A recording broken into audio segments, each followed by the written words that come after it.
Selamat sejahtera saya ingin ucapkan kepada Puan Sempagam. Hari ini kumpulan saya ingin menjelaskan tentang Pelan Pembangunan Pendidikan Malaysia 2013 sampai 2025. Ahli kumpulan saya ialah Chong Jun Siang, Chong Min Tong dan juga Yo Ziyang. Pada Oktober 2011, Kementerian Pendidikan Malaysia telah melancarkan satu kajian terhadap sistem pendidikan negara kita bagi membangunkan Pelan Pembangunan Pendidikan Malaysia 2013 sampai 2025. Sepanjang 15 bulan, berbagai input telah diperoleh bagi menilai prestasi semasa pendidikan negara berdasarkan pencapaian lalu dan juga perbandingan dengan penanda aras antarabangsa. Pelan Pembangunan Pendidikan Malaysia mempunyai sebanyak 11 anjakan. Antaranya, anjakan pertama ialah menyediakan kesamarataan akses kepada pendidikan berkualiti bertaraf antarabangsa. Anjakan ini berfokus kepada memperluaskan akses dan meningkatkan kualiti laluan pendidikan bermula dengan pendidikan vokasional. Kementerian telah membantu murid vokasional untuk mendapatkan peluang khusus partikular dan meningkatkan latihan guru. Perkhidmatan kaunseling kerjaya dan akademik juga dilaksanakan di sekolah menengah. Hal ini telah dapat meningkatkan kualiti guru prasekolah awam dan juga swasta.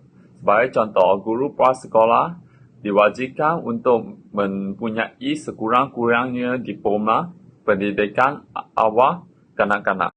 Anjakan kedua ialah memastikan setiap murid menguasai bahasa Malaysia dan bahasa Inggeris dan digalakkan untuk mempelajari bahasa-bahasa tambahan. Hal ini adalah penting bagi melahirkan murid yang menguasai kemahiran dalam lebih daripada satu jenis bahasa. Kementerian telah melaksanakan kurikulum bahasa Malaysia dan mendapatkan sokongan yang intensif bagi murid yang memerlukannya.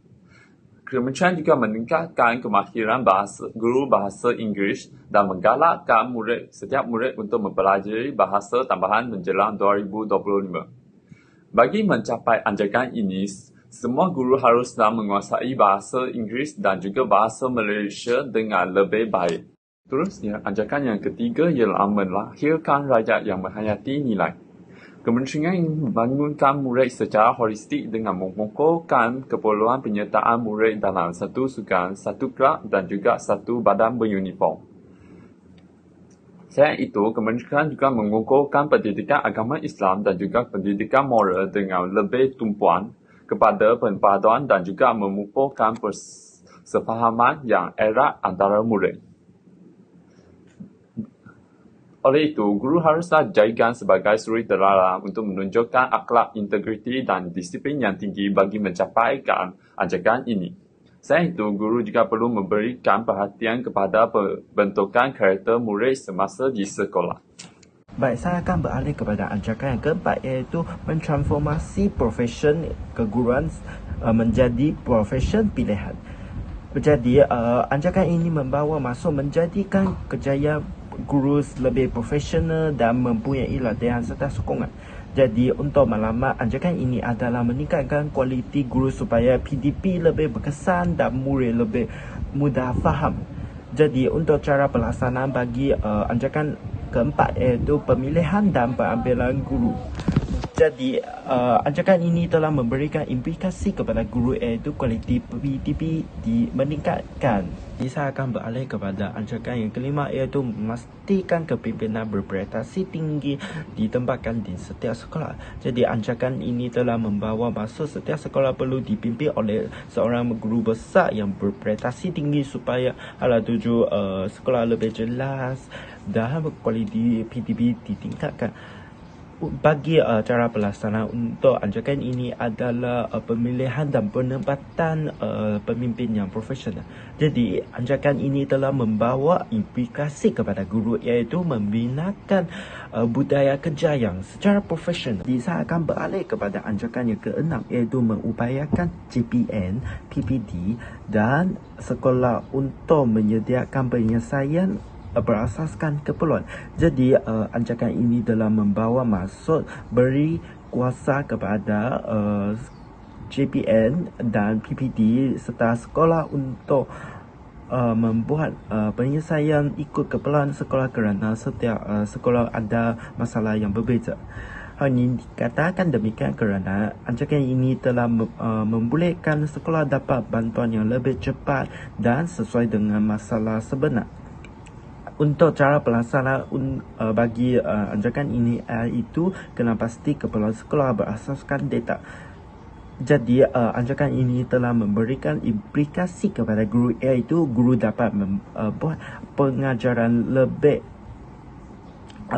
yang mengikut tahap. Saya akan beralih kepada anjakan yang ketujuh iaitu memanfaatkan ICT bagi meningkatkan kualiti pembelajaran di negara kita.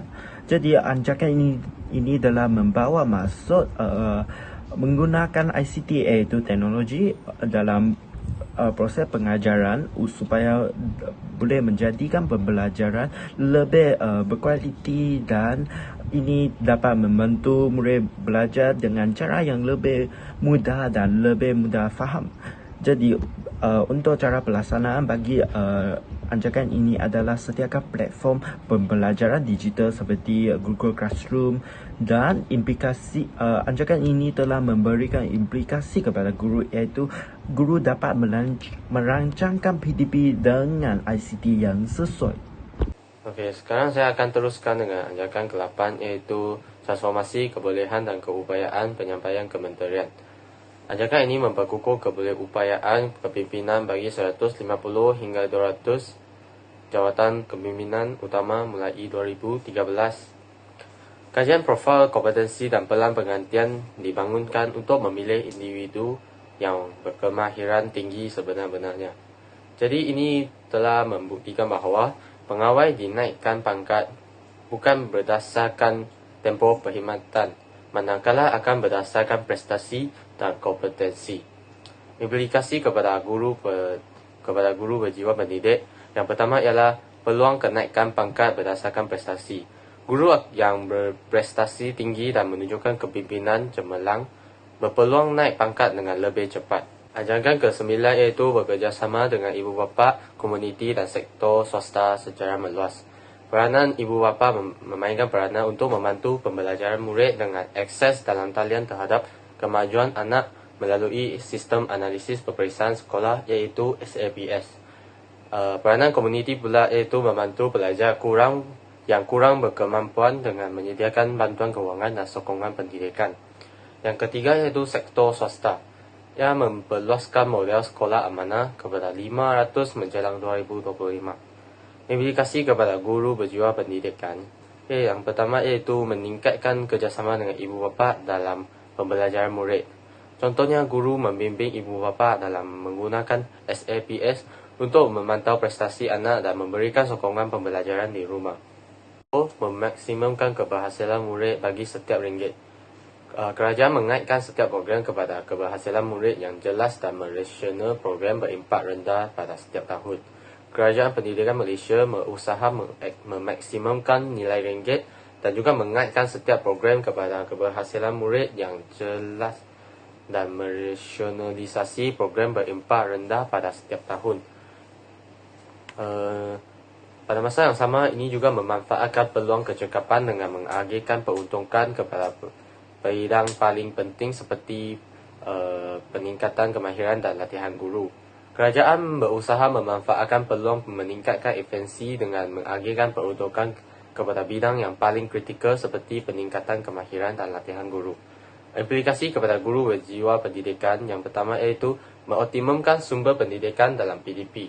Sebagai contoh, guru memanfaatkan bahan pembelajaran digital, percuma dan sumber pendidikan terbuka untuk mengurangkan kebergantungan kepada bahan bercetak yang mahal. Anjakan yang terakhir iaitu 11, meningkatkan keterusan untuk kebertanggungjawaban awam secara langsung.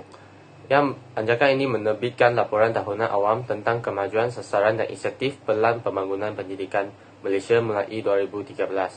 Kementerian akan menerbitkan laporan tahunan mengenai perkembangan inisiatif dalam pelan ini. Langkah penambahbaikan sistem penilaian prestasi akan dimasukkan dan pihak berkepentingan akan menikmati tahap keseluruhan yang lebih tinggi. Implikasi kepada guru berjiwa pendidik yang pertama iaitu memperkukuh keupayaan profesional. Kejelasan dalam KPI dan sistem penilaian prestasi memberi peluang kepada guru untuk menambah baik kaedah pengajaran dan hasil pembelajaran murid. Yang kedua iaitu memupuk semangat kepimpinan. Guru yang berjiwa pendidikan akan lebih terdorong untuk mengambil inisiatif dalam meningkatkan prestasi sekolah dan membimbing rakan sejawat ke arah kecemerlangan. Rumusan Pelan Pembangunan Pendidikan Malaysia PPPM 2013 hingga 2025 merupakan inisiatif Kementerian Pendidikan Malaysia untuk meningkatkan sistem pendidikan negara selaras dengan cabaran abad ke-21. PPPM menggariskan 11 anjakan utama yang bertujuan memperkukuh akses pendidikan berkualiti, menguasai pelbagai bahasa, menghayati nilai-nilai murni, serta mentransformasi profesion keguruan dan kepimpinan sekolah.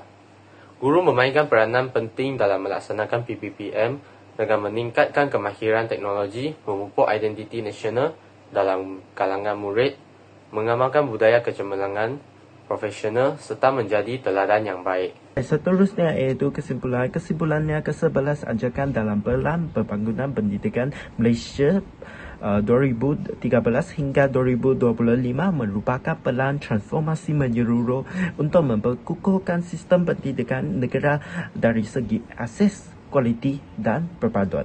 Apabila anjakan ke-11 anjakan ini dilaksanakan secara konsisten dan sistematik, sekolah akan menjadikan lebih berkesan, guru akan lebih profesional dan murid akan lebih bersedia untuk menghadapi cabaran pada abad ke-21.